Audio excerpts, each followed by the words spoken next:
Hello and welcome to Redeeming Thunder. If you're new here, thank you so much for joining us because today we're going to be on the same topic, New Beginnings for the Ordained Spouse series. This is chapter 46, part 1.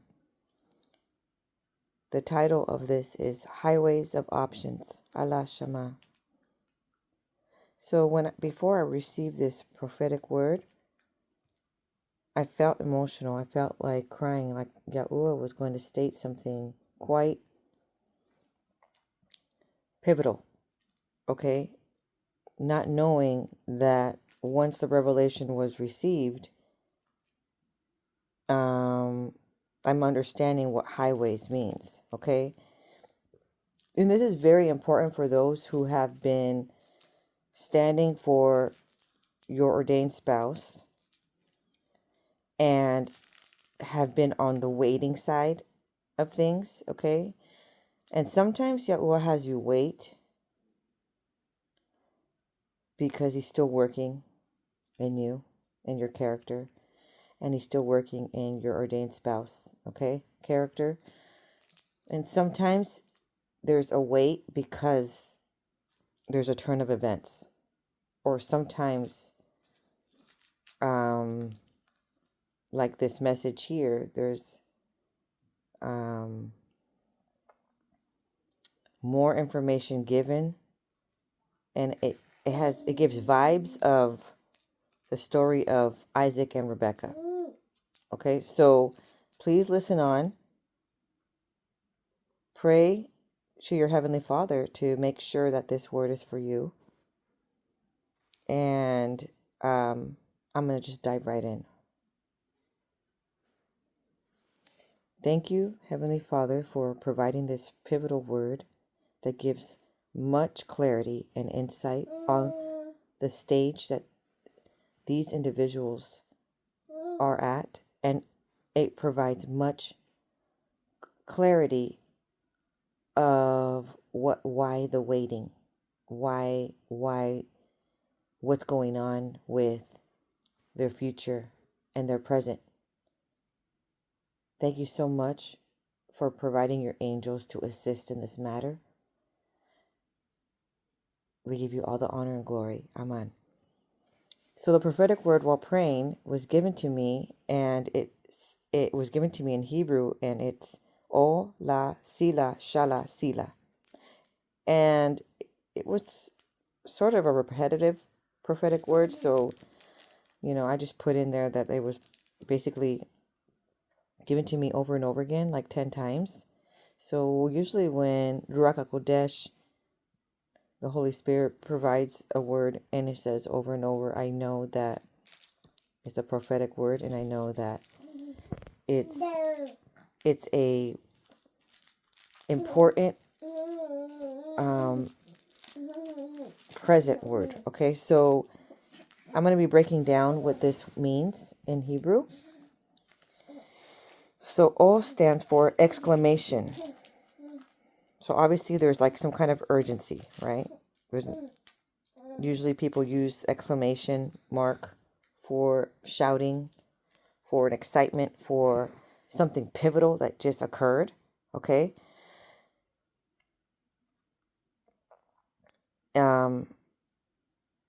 La means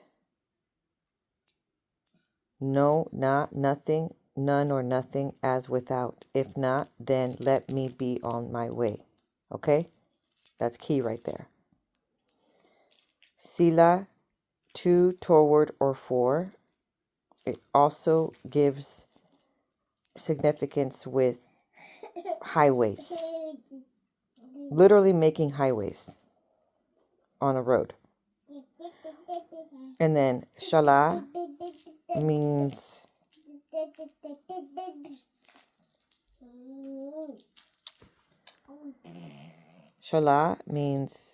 to send, okay? To send someone for someone. Or it also means to send away. Okay, then the word sila comes in again into play. which means to, toward, or for, and also makes waymaker. It also means waymaker, highways. Okay, so with this prophetic word, the word la in particular gives the scriptures. There's scriptures tied to words, Hebrew words. Okay, so that's how I'm also receiving this revelation. And if you open your scriptures to Daniel 2:11, it reads, "And it is a rare thing that the king requireth, and there is none other than that can shew it before the king, except the gods, whose dwelling is not with flesh." So the Matthew Poole's commentary of that is that Chaldeans bring the 3 arguments to convince the king. There is not a man upon earth can show the king's matter. Number 2, there is no king requires such a thing of any magician. Number 3, none but the gods can do this. The Chaldeans with other Gentiles did believe more gods than other, and the supreme deity or deities did not meddle with the affairs of men, but had the connivance by inferior and intermediate demons. So Plato and many of them held. The meaning then is this: seeing there are some things that God, who knoweth all things, will not communicate the knowledge of to men, and hath not done it to us. It is therefore a singular and unreasonable thing the king should require it of us, and that so suddenly and upon such penalties. Okay, so this is referring to when the king had a very disturbing, questionable dream. And he went to his magicians, or he had magicians come to him. Okay, Daniel is Belteshazzar, that is his Persian name. And there were Shadrach, Meshach, and Abednego were part of that team, part of the scribes group. They were young scholars. So they all lived in the palace along with other magicians and sorcerers. Basically people with wisdom, right? But some people have false wisdom. And some people have wisdom coming from deities, okay, coming from the underworld. But within that mix, Daniel's in the group with his 3 friends, right? But right now we're referring to Daniel. And he was well known for being able to provide much wisdom to the king. He was well known. So what happened was the king had a dream, and it was very, very intricate dream, okay? And it was quite disturbed. He was losing sleep for it, and it probably was repetitive. And he told his sorcerers and magicians that he needs his dream. He needs the revelations of the dream. And whoever provides the revelations of the dream is obviously, will be granted reward and, will obviously be,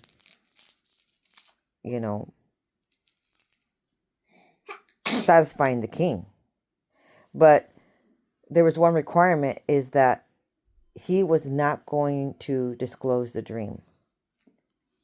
He wanted people to basically read his mind, just automatically know the entire dream, and that's the person that is truly has the gift of revelations of dream. And so those sorcerers and those magicians are like, this is incredibly impossible. You didn't even reveal the dream to us yet, but you already want us to interpret it. This is automatically impossible. So now he's getting really, really pissed off, okay? He's getting so mad. And he's basically wanting to do like incredible penalties, because they're looking like so sketch to him. They're looking like suspicious, like they be playing games in the court. They be playing games in his palace, and he doesn't want anybody know scamming him. Okay? So Daniel asks the Heavenly Father in the secret place, please reveal his dream to me. Okay? Because now what this king is saying is that everybody's going to be like not living. Those that were part of that, the scholars. Okay, so it's like a serious penalty. So he's like, doesn't want people to die. So he asks his Heavenly Father, please help me. So in that night, he is revealed the dream point by point. So he goes to the king the next day. Somebody tells the king, that Daniel knows, right? And he comes with him with much respect, and honor, and he starts revealing the dream of the king before him. And this dream has a lot to do with the gold, the bronze, the silver, the feet that are half clay and half bronze. Okay, so it's quite intricate. The revelation is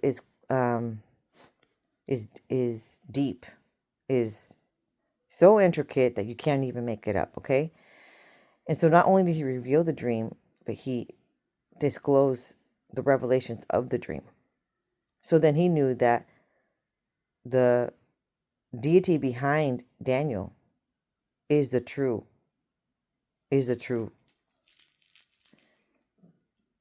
one to worship. So then Daniel requested for those not to be, put to death, right? That was his request for revealing the dream. Anyway, Yahuah,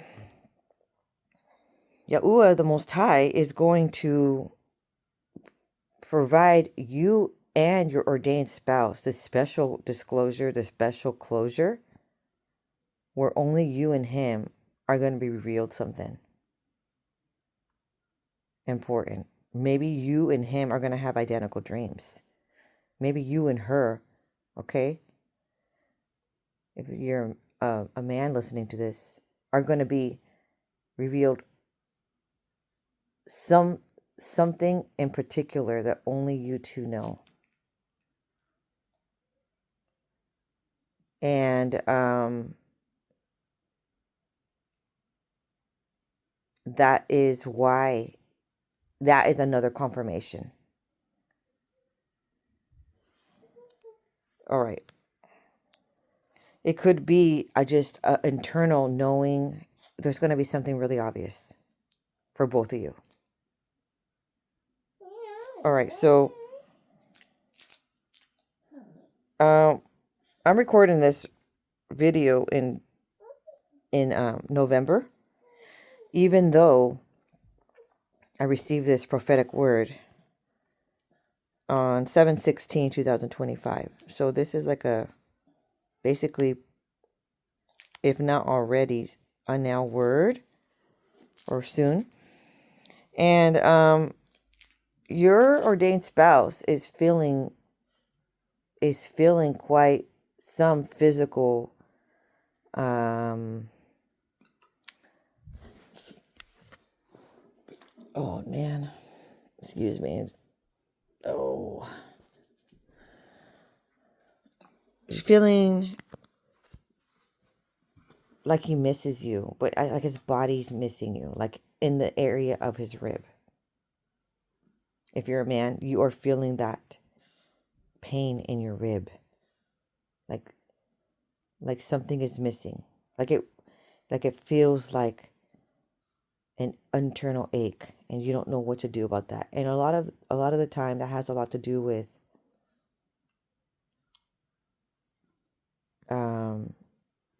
that pain in that section has a lot to do with not speaking your truth. And there's something that you want to tell the person, but you haven't said it yet. Okay, so you're withholding and pretending it's fine. It's not fine. Also, it's a feeling of missing someone, right? Because he's missing the rib. He's missing who came out from the rib. That means you, the woman, were already part of him. Then you're in this world. So obviously, obviously he's not missing a rib right now. I'm not saying literally, but like supernaturally, like you are part of him. So he feels better when you are there. If you are already interacting with your future ordained spouse. This has been revealed to me from a woman who's experiencing these revelations in this very hour. All right, so here's another prophetic word, verse of what's going on here. This is where it gets deeper and more revealed, incredibly revealed, of what stage you are at now and why there is a waiting period. Genesis 24:38. But thou shalt go unto my father's house and to my kindred and take a wife unto my son. So basically, Yahuah is choosing someone of his DNA, no matter who it is. Okay? The Geneva Study Bible, but thou shalt go unto my father's house and to my kindred and take a wife unto my son, meaning among his relatives. Now, not quite literally, you're going to be marrying a second cousin, a third cousin, a first cousin. You're not going to be doing something like that. Okay? But he's talking about, again, within. Back in the day, they did that. I know. Because usually, through the family genealogy line, they all worship the same deity. They all had the same customs. And that's why they did that. To make sure that you guys are equally yoked. They are equally yoked. Now, right now, Yahuah is picking someone this time for you, if this word is for you, that is equally yoked. Who's going to be someone that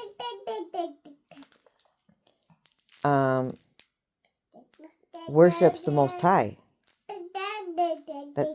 that serves him, that will follow his commandments. So that way there's not much hardship in your marriage. There's not. If he follows his commandments, he's going to have fruits of the Spirit. So there's not going to be much hostility and or difficulty in that relationship. You don't have to explain how to behave because they are already showing fruits of the Spirit. Do you understand? So there's not going to be much conflict there. Besides that, there's going to be a life of abundance and prosperity because you are both following the commandments. You're raising your children when you have children, or if if these are blended families that was joining together, you both will be raising your children together, your offspring together with his commandments and his fruits of the Spirit in mind. Okay, so the Kil and Delis Zik biblical commentary of the Old Testament of that verse.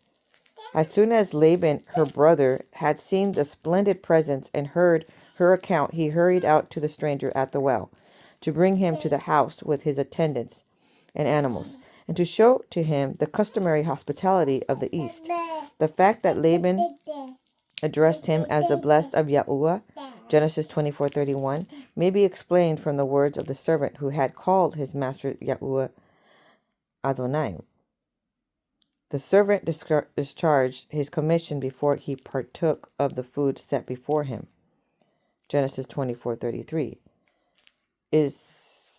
And commencing with his master's possessions and family affairs, he described with the greatest minuteness his search for a wife and the success which he had thus far met with. And then Genesis 24:49 pressed his suit thus, and now if he will show kindness and truth to my master, tell me, and if not, tell me, that I may turn to the right hand or to the left to seek in other families a wife for Isaac. Okay, right there is pivotal. Hope you caught that. And now, if he will show kindness and truth to my master, tell me, and if not, tell me, that I may turn to the right hand or to the left to seek in other families a wife for Isaac. So this is a servant of Abraham. Abraham sent him away with many camels, with many gifts. Okay, and he says, I need you to go look for a wife for my son, Isaac. And so the servant prayed and he asked Yahuah, please make it revealed, make it known to me, only to me and no one else, right? Like it's just exactly what the clues that he needed, just like the verse prior where the king had a dream and no one else knew the dream. Okay? So only Daniel knew the dream because it was meant to be that Daniel needs to be the one to reveal it. Okay, so same thing here. The servant asked in particular certain clues that he was looking for to cause him to have supreme clarity that was the woman for Isaac. So this woman is not even for himself. He's searching with full heart of the matter of who the perfect woman is for Isaac, his master's son. So he in particularly asked that the woman that he's supposed to pursue in proposing marriage for Isaac is, so basically sending someone for someone. Hello, wasn't that the word shalah that we talked about earlier? Everything is tying together now, okay? And the highways, I'm going to explain that because it's tying together right now. Right now as I speak, I'm talking about sila. Okay, when it says to the right hand or to the left hand. Okay, I'll get to that. So he meets someone at the well. Okay, but prior to his trip, he had prayed to the Most High. Okay, so your future ordained spouse, if you're a woman, your future ordained spouse, man, he has prayed for certain clues, or so someone sending someone for someone. Okay, so it could be a friend of your Isaac has prayed for certain clues, to see certain clues, and he is going then know and then share those clues. Obviously, later when he arrives back to town, those were the clues that he asked in secret place to the Most High. But only he knew, and that was the clues. Okay? All right. And that was the confirmation that is the person. It's important now. Okay, but there's something else that's important too. Everybody has free will. So what he asked is, when I am presented with a woman, let it be that she not only offers water for me, but also for all my camels. And you're just like, that's basic. That's not a big deal. Of course somebody would do that. Okay, but maybe you have a kind-hearted and you would naturally. But there's other people in the world that do not do that. Okay? And when I'm saying that is he made that request to the Most High. It is a big deal what he just asked, because when he brought camels, he brought several camels. And camels, that particular animal drinks gallons of water. It doesn't drink a sip. So in other words, he was looking for someone that's immensely generous. Immensely generous, okay? Not just some water for him, but someone that has the love language of acts of service. That's what he was looking for, basically. So he's looking for someone that is considerate to animals, considerate to others. Okay? Not every woman is going to serve a stranger and then also all the more do hard work. And she's the one. She didn't call her servant. She didn't call her maid, her, to come help her do that chore. She did it herself. She went to the well. She was at the well already, and she kept grabbing water, pulling it up, and providing water to all of the camels that came. I mean, that could have took hours. Okay? I don't know how many came, but there was quite significant. It looks like a really rich man is coming. Okay, and so she just thought, okay, he's a traveler. He's out in the desert. Of course he's thirsty. And she was generous and she just provided. Anyway. And so she provided beverage for everyone. And that's how he knew, I need to propose this proposal. Okay? Because that was the clue that he was waiting for. And she did it.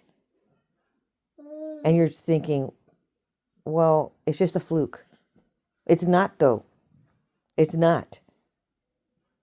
What Yahuah was saying in this matter, didn't he say earlier with that other verse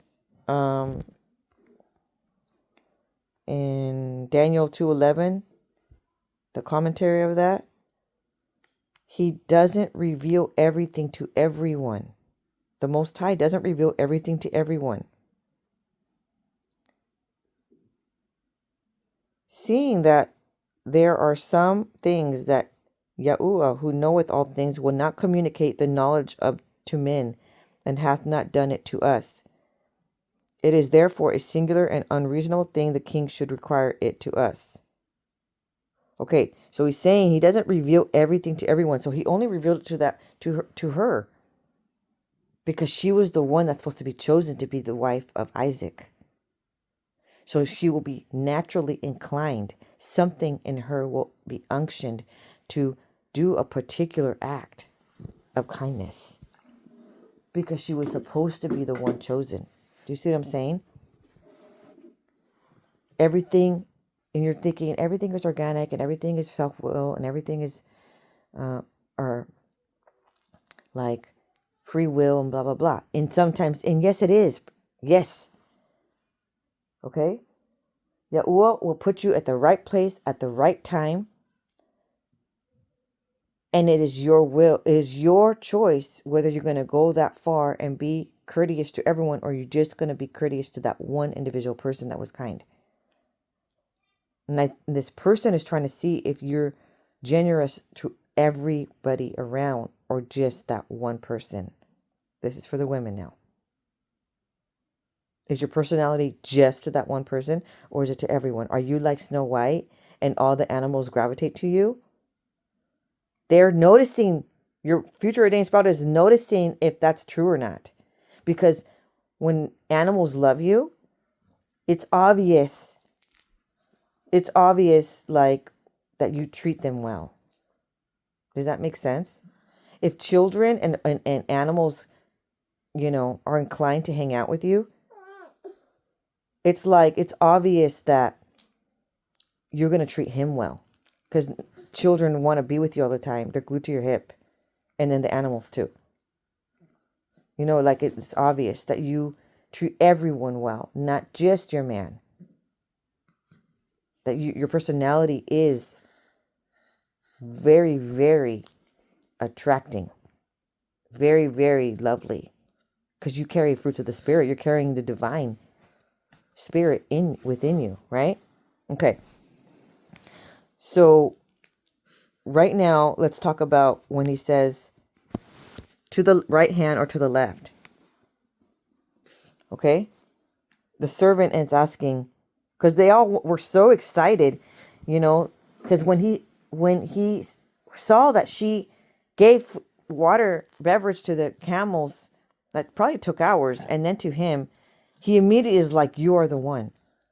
And he wanted to present her with many gifts. And so he gave her up jewelry, rings, bracelets, a nose ring, some kind of head piece probably.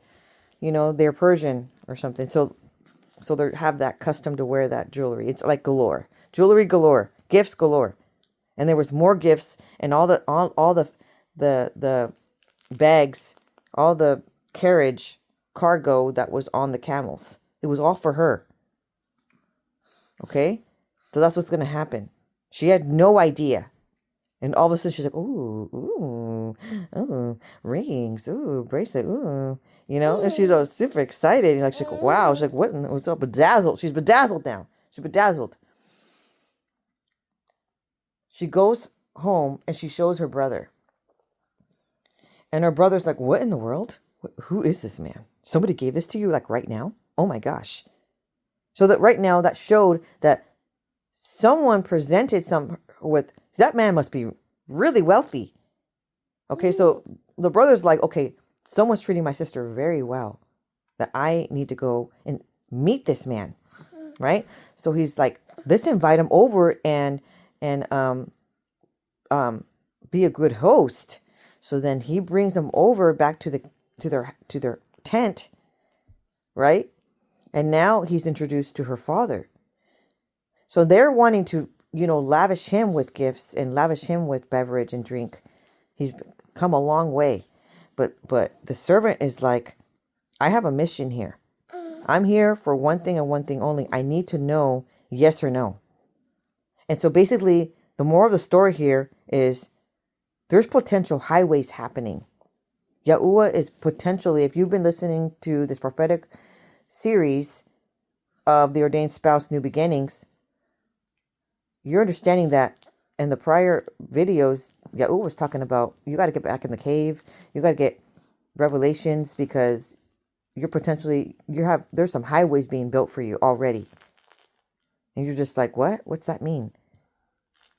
It means, he said, now if he show kindness and truth to my master, tell me, and if not, tell me, that I may turn to the right hand or to the left to seek in other families a wife for Isaac.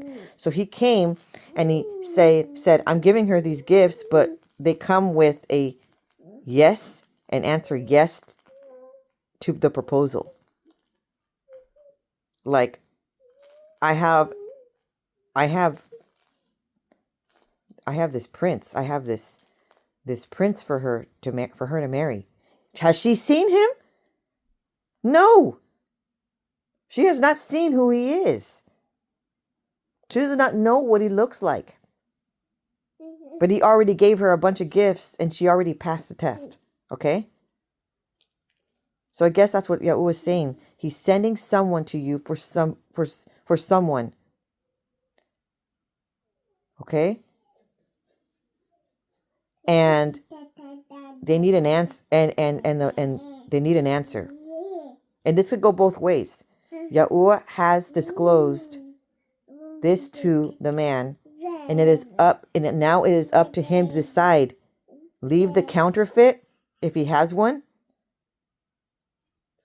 He got to do it like now, because the clock's ticking. Okay? He's weighing your ordained spouse in the balance, or she's getting weighed in the balance in this moment of time. Meanwhile, Yahuah is saying highways. He's already starting to manifest a whole nother ordained spouse for you. And you're like, what in the world? Yes. He's not wasting any time. He promised you an ordained spouse. And you're like, wait a minute, but you said through this series, this is the person and this is the person. Yes, I did say that, but I didn't say that. The Most High said it. But all the while, there is free will. There are signs, there are confirmations, and there are passing the test, etc., etc. But there comes a time when that person just needs to accept.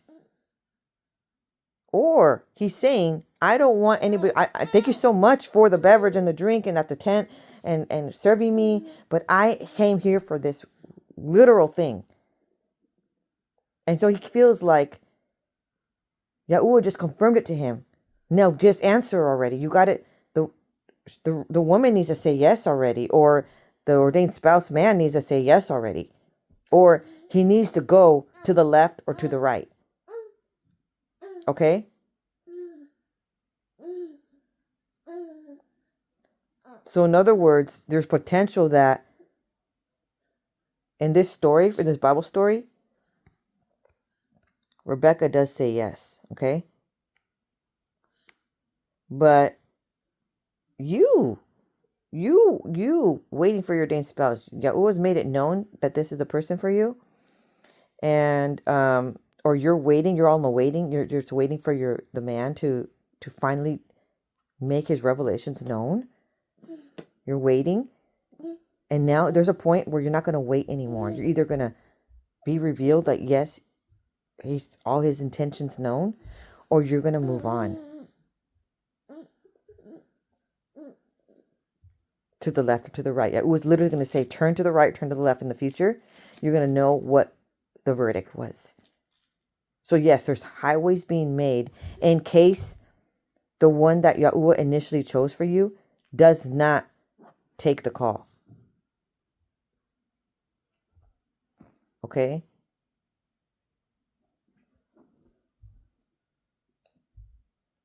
Because the promise wasn't this particular person will be the ordained spouse. He's the promise that Yahuah gave you, the rainbow promise, was you will have an ordained spouse.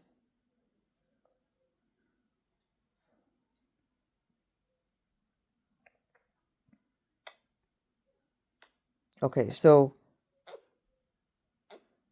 then on Genesis 24:7, Yahuah says, the word given, Abraham had assured him, he will send his angel before you. So the servant is ready to move on if necessary. The mission will proceed either way because Yahuah's plan is bigger than human reluctance. So you're in the waiting because your ordained spouse has been reluctant or has been like,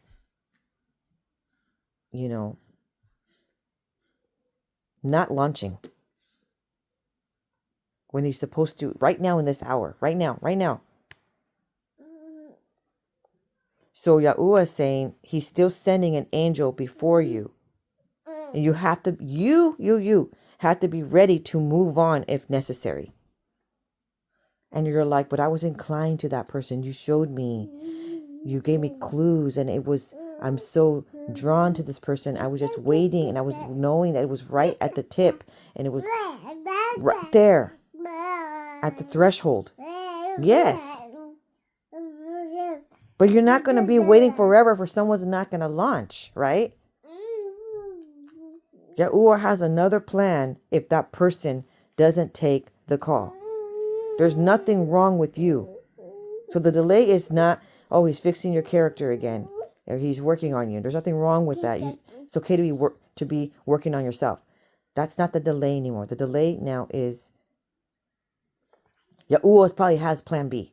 That's going to be ultimately the first plan, because someone else could take the call that this person had all the signs, but maybe didn't take it.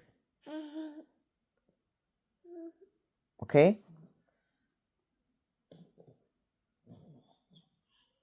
In other words, he doesn't want someone like backtracking, 3 steps back, 1 step forward kind of an ordeal. Make a decision already. Be brave and make a decision and don't. So in this story, she did. And so then the parents were like, can she stay here a week and then we'll let her go off and be, on the trip with you to the service? And he's like, no, my master wants her now. I need to bring her back now. And then she had to answer. And so they asked her, are you willing to go now? She has all her bedazzles on, okay? Are you willing to go now? And she had to trust, not knowing what the other person looks like. And she had to trust and go with him or not. And she chose yes. This man's going to take care of me. He already is like promised to love me, right? He doesn't even know what I look like. And he's willing to go with me or marry me and take care of me. And he is financially stable and he has his life together. Okay? So then she was like, yes, of course, I'm going with you. So they went on that trip back. Okay. So the part, study Bible book, the verse, now if you show kindness and faithfulness to my master, this phrase is spoken by Abraham's servant who is on a mission to find a wife for Isaac. The term kindness and faithfulness are significant in the Hebrew context, often translated from hesed and emet, which denote covenant loyalty and steadfast love. These qualities, do you hear this? Covenant loyalty and steadfast love. We need the steadfast love. You have been waiting. Some of you have been waiting for years, maybe your whole life. Yahuah is saying, I'm not having you wait anymore. If this person does not launch, especially particularly the man, you need to launch now because Yahuah is going to give your woman to ordained spouse to somebody else. He's already doing highways now. He's creating highways. Or for you, make the decision, choose. Do you want what he chose for you? Okay? Someone's going to come and make their feelings known, and you need to decide in that matter to leave behind what is no longer for you, okay? Or if you're single, to just jump all in. Okay? Yahuah is confirming this is going to be like an Isaac and Rebekah love story. Okay, so in the sub days on 11/17, as I was reflecting and going to be working on delivering this word, on 11/17/2025, I hear intentions known. Okay, now I'm going to elaborate a little bit further on that. The servant seeks a clear response, emphasizing the importance of direct communication in ancient Near Eastern negotiations. This reflects the cultural practice of making intentions known in a straightforward manner, which is crucial in forming alliances and agreements. The servant's request for clarity underscores the seriousness of his mission and the need for a decisive answer. Okay, the part where it says, but if not, let me know. The servant's request for a negative response, if necessary, shows respect for the autonomy of Rebekah's family. It highlights the cultural norm of seeking family consent in marriage and arrangement, which was a common practice in patriarchal societies. This also reflects the biblical principle of a free will, where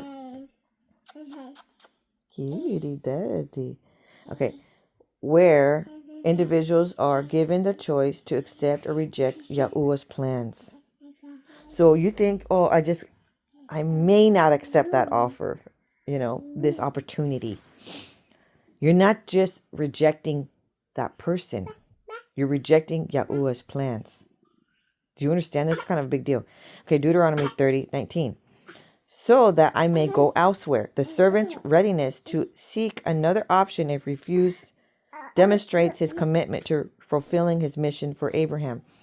It also reflects the broader biblical theme of Yahuah's providence and guidance as seen in Proverbs 16:9, where human plans are subject to divine direction. This phrase can be seen as a type of Christ, who, like the servant, was sent by the Father to seek a bride.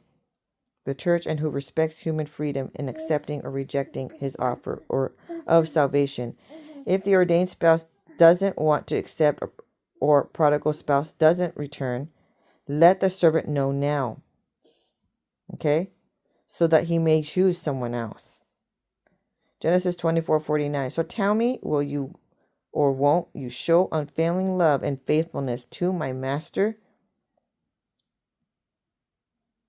Because when you are answering, okay, it's showing a covenant loyalty and it's showing steadfast love to the Heavenly Father.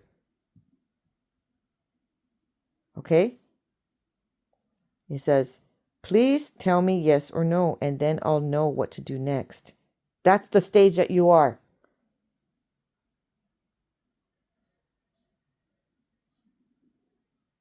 That's serious. Okay, so now in the sub days on 11/17 on 1:26 a.m. Yes, I'm still up studying. Okay, I hear both. That's interesting. Now then, okay, so now I'm elaborating further of the Genesis 24:49. Now then, if you are going to show steadfast love and faithfulness to my master, tell me. If not, tell me that I may turn to the right hand or to the left.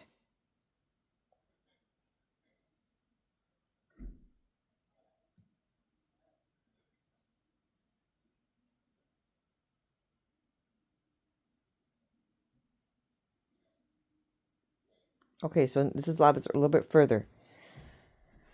When Abraham's servant is concluding his explanation of his mission to find a wife for Isaac, he has journeyed to the city of Nahor and believes he has found the woman Yahuah had intended, Rebekah. He presents his case to her father, Bethuel, and brother Laban, and presses them for a definite answer.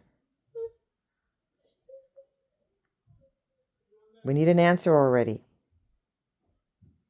There's been plenty of time for that individual to get to know you, and or maybe it's a situation where it's not known for months and months and months, but it was revealed with confirmation that that person is the one. Okay? It's giving vibes of Love is Blind show that Yahuah has inclined me to watch to kind of get an elaboration of what stage we are at in this hour. And they're having to basically propose to the person that they fell in love with and propose to behind closed doors while dating behind closed doors in these little pods, getting to know each other without seeing each other. Okay. And they're trying to see if that's, can someone still commit and go all the way through. I wish the first season, and I don't want to ruin it for you, but in that show, the first season, nope, or I don't know if that's the first season, but it was like 2025. At the end of the day, after they got to like meet and know each other, they didn't get married. There were some hiccups in the road, okay, and some true colors. Okay, now this is going to work for sure. If Yahuah told you that this person is the one, he told him this person is the one. Okay, there's clues. He's telling the servant, someone that's a helper, a destiny helper, that that person is the one. Someone is helping your ordained spouse, in other words. Someone is gathering insight and assisting.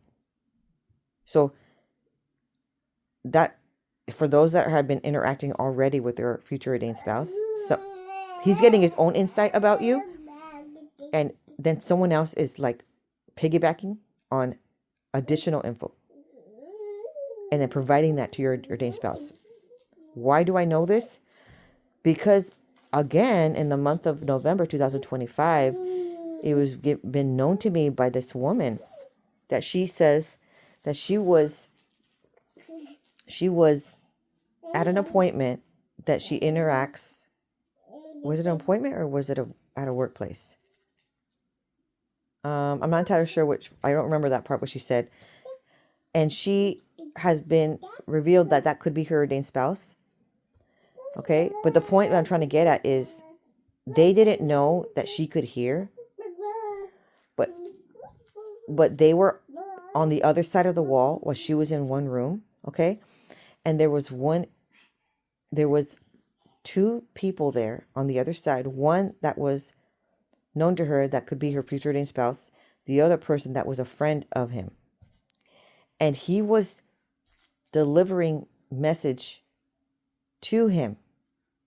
Okay, like they talk about her behind her back, but not in a negative sense, like almost like trying to learn who she is through different eyes. Yes, are you saying like all eyes are on you, Rebekah? Yes, I'm saying literally all eyes are on you and you're being tested all around. Like, let's say you're at a workplace and you go to work, right?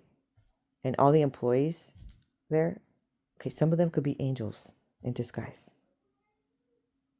And they are assisting your future ordained spouse. They're assisting your future ordained spouse. And they're trying to help the individual. Your ordained spouse doesn't know that's an angel helping him. Or angels helping him. They think it's real people because they look like real people. Okay? Some of them are people assisting. Well, everybody is interacting with you and with him. Okay? And then they're gathering insight of who you are, what makes you tick, okay? What personality, and everybody is gathering separate stories about you, and not saying separate stories as in they're twisting the story. I'm saying you are sharing different stories. Okay, like this woman is telling me she's sharing different things about her. Two different individuals there. Okay, that could be the scenario for you, and they're learning what makes her sad, what makes her happy, what makes her get ticked off. You know, they're learning things of her personality, you know, and she's being an open book. Okay, and it's quite vulnerable. But that's what this person needed. Okay, and she's like, feels quite vulnerable, right? Feels kind of shy about it, but she's just doing it. Okay, so she now, in this recent time, she has been on the other side of the wall. Okay, working and or getting treatment. I don't remember which one it was where she was in that scenario. And she heard them speaking about her. And so what was heard was something along the lines where someone else, she brought someone along with her, okay? And that person that she brought along in the past has been sharing things about her behind her back that she didn't know. Not in a negative sense, okay? And it was something along the lines where that person that she brought to her job and or, you know how like you bring people to your job, it could be family members, it could be a friend, and then you could step to the side and that person stays and chats away at the front desk with people. You know what I'm saying? Something like that. Okay. Well, that individual was sharing all kinds of interesting details about you that basically was saying they love spending time with you. They love doing errands with you, any kind of errands. They love going to the store with you. They like going to the park with you. They like doing all kinds of things. Okay? Baking with you, cooking with you, doing all kinds of things with you. So then basically it's sharing. Hi, Mama. It's sharing what type of person you are through the eyes of somebody else. Through the eyes of someone else, right? And so now they're not just hearing it from straight up from themselves, that you say what you do throughout your day, throughout your week, okay?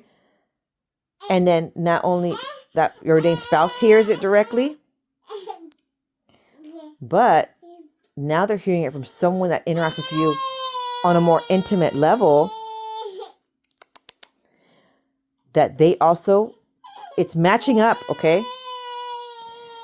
And not only matching up, it's confirming all the more that the people that you are with, that she was with, really enjoy her. Like, it could be their favorite person in the entire world. Okay? And so she was like, oh, wow, I did not even know. Come here. Come here. Come. She did not even know that they pondered about that. Like, they sat with that for days and days, just thinking about. So it starts to reflect. In that scenario, she brought her child to work, and their child was talking greatness about her. Okay? So now, maybe this person, your ordained spouse, is like, I really want a really great mother. Okay? I really want a really great, I want a loving, nurturing person by my side. And it just got confirmed through several sources now that others, they feel this way about her. They feel, the child feels this way about her. It's like, and I mean, what better way to receive confirmation than, and so she just thought, oh, her child spoke greatness about her. And she didn't tell him to, obviously, right? Obviously, but she also saw how important she is to her own child. How these are going to be wonderful memories for her own child. That she must be doing something right, even though maybe life has been really difficult for her. Okay? Something is going right. She's creating a lot of stability and structure and love and care. And it looked organic. It looked not coached or anything. The child just blurted out a lot of things so it looks like it's a family that spends time together. That there's steadfast love and loyalty. It looks and it perceived that way, and it is that way all around. So this person, she's walking in and she's doing her thing and she's being authentic. And the authenticity is just all the more present, all the more like evident. So, and they were shocked because even though something occurred that was sort of, it was heartbreaking, and it caused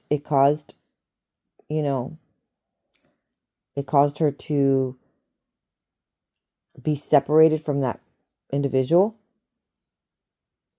It's like, even though that occurred, that child still sees her, still has raised her up on the pedestal of the best favorite person ever. So it looks to be like something pivotal occurred, but it still was not her fault. So it looks to be that it's perceived to be that there's a lot of loving care, and there's a lot of genuine affections. Okay? So that's what those two individual adults were talking about on the other side of the wall. And what was interesting is that before she said that before she got to the appointment or to her workplace, I forgot which one it was, she says that the Most High told her, Sapa, which means be on the lookout. Peer to the distance. Be on the lookout. Be on guard. He wants her to notice something. So she went in just like doing her own thing. She didn't realize that she was going to hear something. Okay? So, in a sense, that could have been the clue. But where the two individuals are speaking about, they're like giving insight of who this person is. Okay?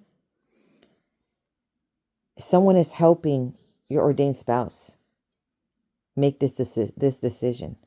Just like someone is helping Isaac make this decision. Okay, so then suddenly I hear fuel to the fire, which was interesting. And when I research a bit more about what that means, spark creates light. So James 3:5. Okay, so of the even more spectacular, like photonic force field, atomic nucleus, and electrons, Yahuah said, I am the light. John 9:5. And see John 1:4. Okay, Paul added, He is before all things, and in Him all things hold together. Colossians 1:17, which beside all the theological implications also correctly asserts the relationship between photonic energy, photons, polarized energy, particles and antiparticles, and the virtual photons that both keep electrons bound to the atomic nucleus and atoms together in molecules and thus in objects. In other words, Yahuah is adding spark. He's igniting it, the connection. Okay?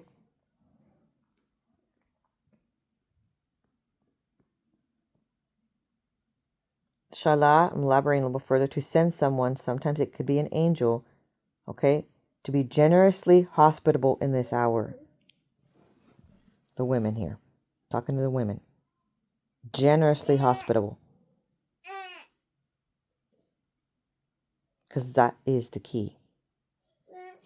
Basically means to send. It's most used to describe the action of one person who sends another person somewhere or to do something. Genesis 42:4. Okay, so now the word sila. To ask, if quite to beg. To send angel, opening. Okay, so the angel opening, which Yahuah has disclosed in the past, was the one angel that looks wheels upon wheels with eyeballs. It's a fiery flame.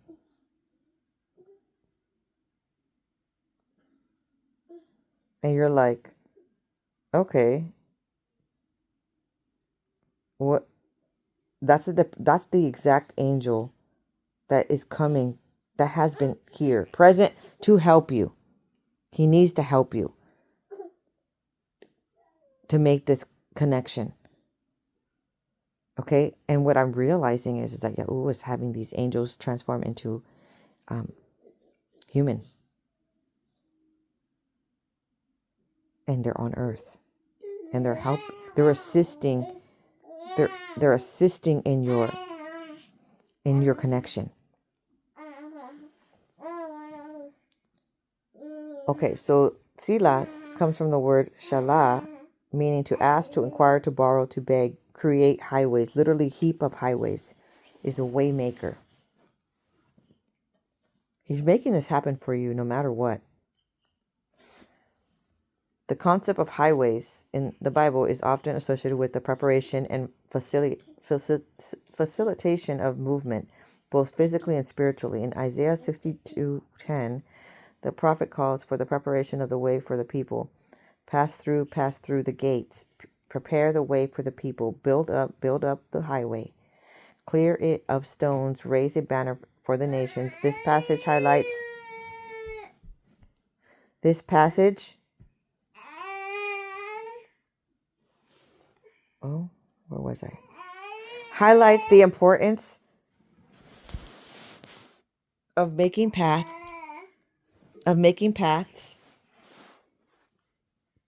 accessible and clear, symbolizing the removal of obstacles for the return of the exiles and coming to Yahuah. Okay, so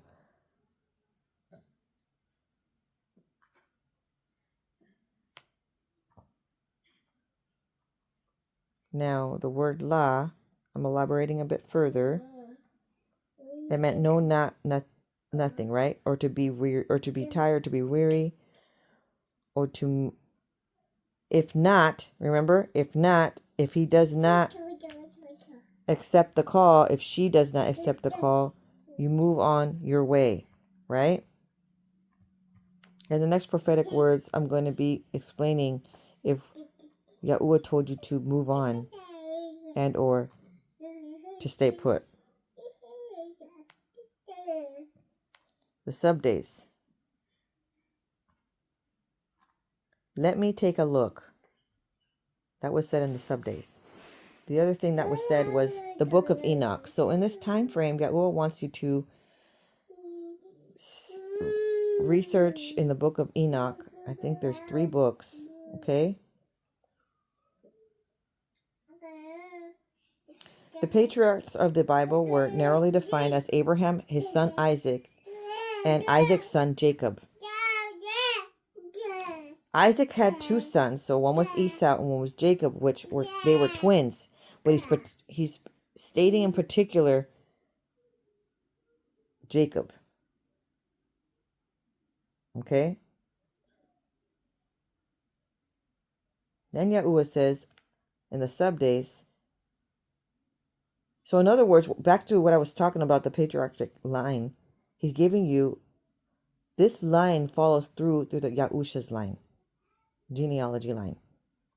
So it's pivotal that Yahuah is choosing someone that's of his DNA. Okay? For you, for the Ordained Spouse series. Now, moving on, in the sub-days, I hear, I never told you don't hug me. Not sure what that means. Then he says, you get 2 things, that's why. Just work for it. You never told me what you're going to do. And then he says, come inside. I want. And then I hear the book of Salah. So there is no book of Salah, but it does reflect Psalms. The book of Salah refers to, there's no book in the Bible that's called Selah, right? Okay? But it reflects on the book of Psalms because it's basically a time to pause and reflect. There's like a musical interlude. And when I read that, I was like taken back by this tune that I heard. Okay? And I was like, what? This is funny.